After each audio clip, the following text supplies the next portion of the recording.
కరుంగలిమాల ఎందుకు ధరిస్తారు అనేది ముందు తెలుసుకోండి. ఏదో నేను వేసుకోగానే ధనవంతుడైపోతాను, కోటీశ్వరుడైపోతాను అని చెప్పేసి వేసుకోకండి. ముందు తెలుసుకోండి అసలు ఎందుకోసం వేసుకుంటారు. చూడండి, కొంతమందికి పని చేసింది, కొంతమందికి పని చేయలేదు. పని చేసిన వాళ్ళకి మాత్రం విపరీతంగా పని చేసింది. ఎలా అంటే చిన్న స్థాయి నుండి చాలా పెద్ద స్థాయికి ఎదిగిన వాళ్ళు కూడా ఉన్నారు ఈ కరుంగలిమాల ధరించడం ద్వారా. ఎవరికైతే ఎక్కువగా నరదృష్టి ఉంటుంది కదా, ఇది వేసుకోగానే నరదృష్టి వెళ్లిపోతుంది, పాజిటివ్ ఎనర్జీ మనలో వస్తుంది. కొంతమందికి నరదృష్టి ఉండదు. వాళ్ళకి ఏంటి అంటే ఇది నిదానంగా పనిచేస్తుంది. అదే విధంగా చిన్న పిల్లల నుండి పెద్దవాళ్ల దాకా ఎవరైనా సరే దీన్ని ధరించవచ్చు, అమ్మాయి అబ్బాయి తేడా లేకుండా. ఇంకొకటి, ఇది వేసుకుంటే మీలో మీకే ఏదో తెలియని ధైర్యం వస్తుంది. అదే విధంగా ఏదైనా సరే పని చేస్తున్నారు కానీ కలిసి రావడం లేదు, నేను న్యాయంగా ధర్మంగా చాలా ప్రయత్నిస్తున్నాను కానీ ఫలితమే రావడం లేదు అని అంటే ఇది వేసుకోవడం ద్వారా ఏంటి అని అంటే న్యాయం మీకు దక్కుతుంది.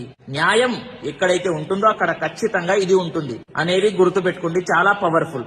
ఇంకొకటి, చాలా మంది ఒరిజినల్ కరుంగలిమాల ఎక్కడ దొరుకుతుంది అని చెప్పేసి అడగడం జరుగుతుంది. చూడండి, నా దగ్గర అవైలబుల్ గా ఉన్నాయి ఒరిజినల్ కరుంగలిమాల. ఎవరికైనా సరే కావాలి అని అంటే మీ పూజ ఒరిజినల్ అనేటటువంటి ఇన్స్టాగ్రామ్ పేజ్ లో డైరెక్ట్ గా మెసేజ్ చేయండి, మీకు రిప్లై ఇవ్వడం జరుగుతుంది. లేదు అని అంటే స్క్రీన్ పైన కనిపిస్తున్నటువంటి నంబర్ కి కాంటాక్ట్ కూడా అవ్వవచ్చు అనేది ప్రతి ఒక్కరికి